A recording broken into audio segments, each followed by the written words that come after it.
வணக்கம் and welcome to the show interesting info. December 25 இனி Christmas உலகம் முழுக்க இருக்கக்கூடிய அத்தனை கிறிஸ்துவருக்கும் செலிப்ரேட் பண்ணுறாங்க. எல்லாருக்கும் இனி கிறிஸ்மஸ் தின நல்வாழ்த்துக்களை தெரிவிச்சுக்கிட்டு அப்படி இந்த கிறிஸ்துவனுடைய பிறப்புக்கு பின்னாடி இருக்கக்கூடிய அந்த வரலாறு என்ன அப்படின்றதையும் பார்த்துடலாம். அராமிக் லாங்குவேஜ் அப்படின்னு சொல்லிட்டு ஒரு லாங்குவேஜ், இது யூதர்களுடைய ஒரு லாங்குவேஜாக பார்க்கப்படுது. இதில் இந்த பழைய ஏற்பாடுன்னு சொல்லக்கூடிய ஏற்பாடு கிட்டத்தட்ட கிறிஸ்து பிறப்பதற்கு முன்னாடி ஒரு 1400 வருஷத்துக்கு முன்னாடி எழுதப்பட்டிருக்கலாம். அது ஒரு 24 புத்தகங்களாக இருக்குது அப்படின்ற கான்செப்ட்லாம் இருக்குது. அந்த புத்தகங்களுடைய இதில் என்ன சொல்லியிருக்கிறாங்க அப்படின்னா, இந்த மேசியா அப்படின்னு சொல்லக்கூடிய, அதாவது கடவுளினுடைய குமாரன் பிறக்க போகிறாரு அப்படின்ற மாதிரி எல்லா தீர்க்க தரிசனங்களும் அதுக்கு முன்னாடியே அதில் சொல்லியிருக்கிறாங்க. அதன்படி தான் இது எல்லாமே நடந்திருக்கு அப்படின்ற கான்செப்ட்லாம் இருக்குது. அதன் மூலமாக தான் பார்த்திங்கன்னா கன்னி மேரி அவங்க கடவுளினுடைய அருளால் கர்ப்பம் ஆகுறாங்க. அதுக்கப்புறம் ஜீசஸ் கிறிஸ்ட் அவங்க பிறக்கும்பொழுது அந்த நட்சத்திரங்கள் நிறைய பேருக்கு வழி காட்டுச்சு. அவங்க ஒரு மாட்டு தொழுவத்தில் பிறந்தார். அவர் பிறந்த அந்த சமயத்தில் அங்கே இருக்கக்கூடிய ராஜாவுக்கு அவருடைய உயிர் பெரிய லெவலில் பிரச்சனை இருக்குது அப்படின்னோடனே அவர் என்ன பண்ணுறாரு, அங்கே இருக்கக்கூடிய எல்லா குழந்தைங்களையும் ஆண் குழந்தைங்களையும் கொல்லுங்க அப்படின்னு சொல்லிட்டு அதுக்காக நிறைய விதிகள்லாம் போடுறாரு. அதுலேயும் தப்பிச்சு கடைசியாக ஜீசஸ் கிறிஸ்ட் அப்படியே வளர்ந்து அவருடைய அந்த அற்புதங்களை உலகம் முழுக்க நிகழ்த்துறாரு. அவர் தொட்டாலே குணமாகக்கூடிய நிறைய விதமான விஷயங்கள்லாம் நடக்குது. அந்த திராட்சை ரசத்தில் உருவாக்குனது, இந்த மாதிரி நிறைய விஷயங்கள்ன்றது அந்த பைபிள்லேயே வரக்கூடிய விஷயங்களாக இருக்குது. இது எல்லாம் புதிய ஏற்பாடில் நம்ம பார்க்க முடியும். சரி, இந்த ஒரு பேஸு, இந்த கிறிஸ்டியானிட்டியுடைய பேஸ் அப்படின்றது பார்த்திங்கன்னா ரோமானியர்களுடைய காலத்தில் அவங்க இருந்த அந்த சமயத்தில் தான் இருக்குது. ஏன்னா இப்போது ஜீசஸ் கிறிஸ்துனுடைய பிறப்பை வச்சு தான் பார்த்தீங்கன்னா கிபி அப்படின்ற ஒரு கான்செப்டே நம்மகிட்ட இருக்குது. கிறிஸ்து பிறப்பதற்கு முன், கிறிஸ்து பிறப்பதற்கு பின் அப்படி தான் சொல்லிட்டு நம்ம வரலாற்றை குறிப்பிடுவோம். அப்படியே அவர் பிறந்ததாக சொல்லக்கூடிய அந்த 1ஆம் நூற்றாண்டுகளில், அதுவும் இந்த ரோமானியாவில் பார்த்திங்கன்னா இந்த ஒரு கிறிஸ்டியானிட்டிக்கு ஒரு மிகப்பெரிய எதிர்ப்பு அப்படின்றது இருந்திருக்கு. இதை ஃபாலோ பண்ணுறவங்க எல்லாருமே பார்த்திங்கன்னா ஒரு பெரிய லெவலில் சித்திரவதைகளுக்கு உள்ளாக்கியிருக்கிறாங்க. இது அரசே சட்டங்கள் திட்டங்கள்லாம் போட்டு பண்ணியிருந்திருக்காங்க. அதில் பார்த்திங்கன்னா இந்த ரோமானியாவை சார்ந்த கான்ஸ்டன்டைன் அப்படின்ற பர்சன் தான் பார்த்திங்கன்னா ஃபஸ்ட் டைம் இதுக்கு ஒரு ஆதரவு தெரிவித்து அவர் ஞானஸ்தானம்லாம் அடைஞ்சார். அவர் இந்த சட்டத்திட்டங்கள்லாம் ஒழிச்சு கட்டினார். இந்த மாதிரி அவங்கள துன்புறுத்துறது இதெல்லாம் நடக்கக்கூடாது அப்படின்னு சொல்லிட்டு.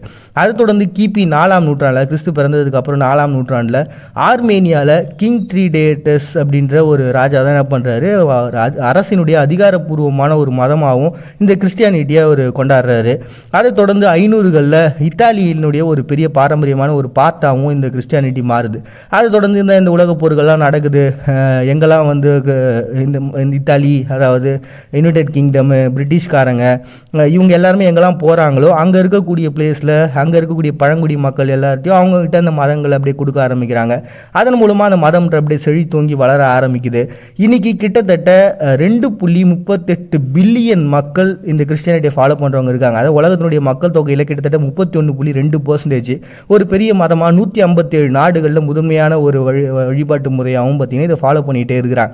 இப்படி இன்னைக்கு உலகம் முழுக்க பரவி இருக்கிற இந்த கிறிஸ்டியானிட்டின்ற பார்த்தீங்கன்னா அதுலேயும் ஏகப்பட்ட பிரிவுகள் இருக்குது. அதுலேயும் இந்த மெத்தடிசம், கத்தோலிக்கு, ப்ரொட்டஸ்டன்ட்னு சொல்லிட்டு 12 பிரிவுகள் மேஜராக, அதனுடைய கிளை பிரிவுகளாக ஏகப்பட்ட பிரிவுகள்லாம் இருக்குது. ஸோ இப்படி இந்த நாட்டில், அதாவது இந்த உலகத்தில் பிறந்திருக்கக்கூடிய அத்தனை மனிதர்களுடைய பாவத்தையும் போக்கணும் அப்படின்ற ஒரு கான்செப்ட்னால ஜீசஸ் கிறிஸ்ட் அவங்க சொல்லப்பட்டிருக்கக்கூடிய அந்த புத்தகத்தில் தீர்க்க தரிசனங்கள் மூலமாக ஜீசஸ் கிறிஸ்ட் பிறந்தார்.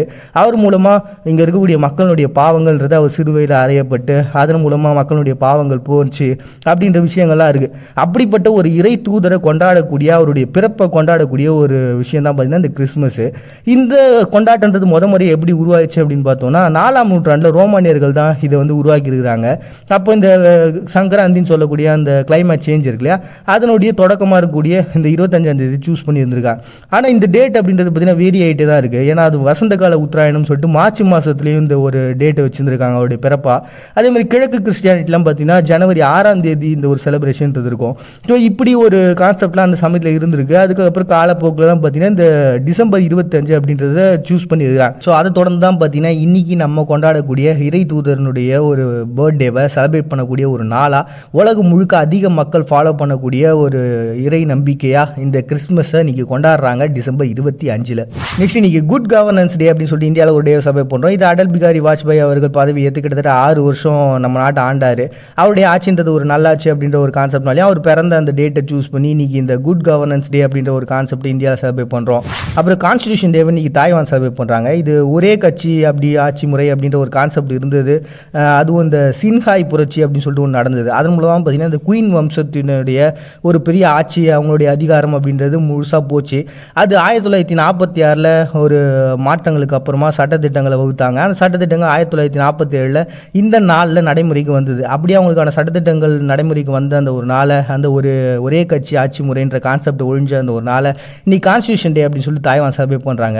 நெக்ஸ்ட் நீ நியூட்டனுடைய பர்த்டே செலிப்ரேட் பண்ணுறாங்க. அண்ட் நியூட்டனுடைய பர்த்டே பார்த்தீங்கன்னா 2 நாள் வரும். ஒன்று வந்து பார்த்தீங்கன்னா டிசம்பர் 25, இன்னொன்று ஜனவரி 4.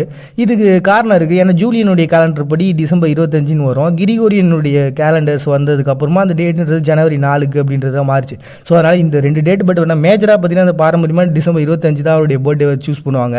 அண்டு 16ஆம் நூற்றாண்டில் வாழ்ந்த ஒரு பர்சனு. அண்ட் இயற்பியல், வேதியியல் அப்படின்னு சொல்லிட்டு ஏகப்பட்ட பிரிவுகளில் ஒரு மல்டிபிள் டேலண்ட் பர்சனாக இருந்திருக்காரு. அதுலேயும் இவருடைய கண்டுபிடிப்புகள் நம்ம எல்லாருக்கும் தெரிஞ்சது. இந்த ஆப்பிள் தலையில் விழுந்தது, அதன் மூலமாக புவியீர்ப்பு விசையை கண்டுபிடிச்சார் அப்படின்ட்டு. அப்புறம் கெப்லரினுடைய கிரக இயக்கங்களுக்கான கொள்கைகள், அப்புறம் தொலைநோக்கியை கண்டுபிடிச்சாரு. அப்புறம் அந்த வண்ணங்களில் ஏற்படக்கூடிய கோட்பாடுகள் சொல்லிட்டு நிறைய அறிவியலுக்கு தேவையான ரொம்ப அடிப்படையான நிறைய விதமான கோட்பாடுகளையும் நிறைய விதிகளையும் உருவாக்கின ஒரு மிக சிறந்த ஒரு பர்சன். அதனால் நியூட்டனுடைய பர்த்டேவை இன்னைக்கு டிசம்பர் 25 செலிப்ரேட் பண்ணுறாங்க. நெக்ஸ்ட் இன்னைக்கு பாகிஸ்தானில் குயித் ஐ அசாம் அப்படின்னு சொல்லிட்டு, அதாவது முகமது அலி ஜின்னா அவங்களுடைய பர்த்டேவை செலிப்ரேட் பண்ணக்கூடிய ஒரு நாள் தான் இன்னைக்கு. பாகிஸ்தான் அப்படின்னு சொல்லிட்டு ஒரு நாடு இருக்குதுனாலே அது காரணமே முகமது அலி ஜின்னா அவங்க தான். 1904 அவங்க போராட ஆரம்பித்தாங்க. இது இஸ்லாமியர்கள்னு சொல்லிட்டு தனியாக ஒரு பகுதி இருந்தால் தான் அது நல்லா இருக்கும் அப்படின்னு சொல்லிட்டு அப்பத்துலேருந்து இந்த போராட்டங்கள் தொடர்ந்தது. அது தொடர்ந்து பார்த்தீங்கன்னா அந்த நம்ம சுதந்திரம்லாம் அடைஞ்சதுக்கப்புறம் மறுபடியும் நம்மகிட்ட இருந்து அப்படியே பாகிஸ்தான் பிரிஞ்சு போனாங்க. இது எல்லாத்துக்கும் பேஸாக இருந்து அவங்களுடைய பாகிஸ்தானுக்கான ஒரு தந்தையாக பார்க்கப்படக்கூடிய ஒரு பர்சனாக இன்னைக்கு குயின் ஐ அசாம் அப்படின்னு சொல்லிட்டு ஒரு டேவை பாகிஸ்தான் செலிப்ரேட் பண்ணுறாங்க. முகமது அலி ஜின்னா அவருடைய பர்த்டேவை ஒன்று தெரிஞ்சுக்கணுன்ற எண்ணமே அதை அனுபவிக்கணுன்ற ஆசை தான். சரியோ தவறோ அதை அனுபவித்து பார்க்குற வரைக்கும் இது இவ்வளவு தான் அப்படின்ற ஒரு முடிவுக்கு நம்ம வரதில்லை. மறுபடியும் நாளைக்கு வந்து சந்திக்கிறாங்க. நாங்கள் பாண்டிய நீங்கள் பார்த்துட்டு இந்த நிகழ்ச்சி இன்ட்ரெஸ்டிங் இன்ஃபோ.